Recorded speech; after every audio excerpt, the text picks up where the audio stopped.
আব্বে ওই তোর দরজা খুলতে এত টাইম লাগলো কেন? আমি ছেলে। নিসা এটা উঠা, এটা আঁকড়ে নিয়ে চল। টাকা দাওয়ার কথা মনে থাকে না না? কত বড় সাহস, আমার ফোন ধরে না। রহিমা জি হাত লাগা। খবরদার কোনো টাকা খবর আছে। চল কাটবি না।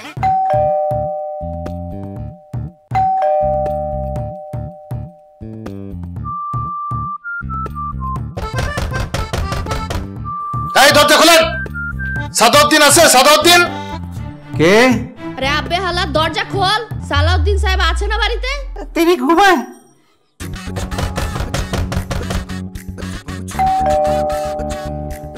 জামান জামান এই জামান, আরে সর্বনাশ হয়ে গেছে। কি সব্বা? ওই যে মহিলা যার কাছ থেকে সুদে টাকা নিয়েছিলাম, সেই তো দলবল নিয়ে এসে হাজির হয়েছে। কই তারা? দরজার বাইরে, আমি দরজা খুলি নাই। আব্বা তোমার আমি পই করে মানা করছিলাম সুদে টাকা নিতে, এখন ঠেলা সামলাও।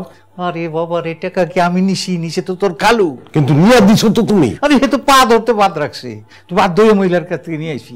আমি কি তখন জানতাম তোর খালুর টাকা দিতে এরকম গরিমসি করবো? এখন আমি কি করবো? তোর খালুরে কইয়া এই পর্যন্ত 3টা ডেট আমি মহিলার কাছে মিস করছি। কেমনি আমি তার সামনে যাবো, কেমনি মুখ দেখাবো? তুই একটু সামলা। ঠিক আছে, আমি না হয় সামলাইলাম, কিন্তু সামলাইতে গেলে তো আবার একটা ডেট দিতে হবে, ফাইনাল ডেট নিবি। 1 মাস পরে একটা ডেট নিবি, ওর মধ্যে তোর খালুর কাছে টাকা নিয়ে যেম নখ দিয়া দিব।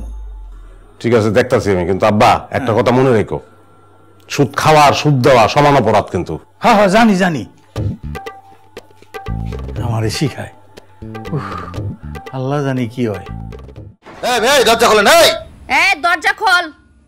দরজা খোল কইতাছি। সালাউদ্দিন সাহেব কি বাড়িতে আছেনি? দরজা খোল। দরজা খোল। আব্বে ওই তোর দরজা খুলতে এত টাইম লাগলো কেন? আমি ছেলে। নিসা এটা উঠা, এটা আঁকড়ে নিয়ে চল। টাকা দাওয়ার কথা মনে থাকে না না? কত বড় সাহস, আমার ফোন ধরে না। রহিমা জি হাত লাগা। খবরদার কোনো টাকা খবর আছে। চল কাটবি না। কি করতেছেন? কি আমার সমস্যা কি? আমি কি করছি? আমি তো কিছু করিনি। আমার বাবা টাকা নষ্ট করছি। আমি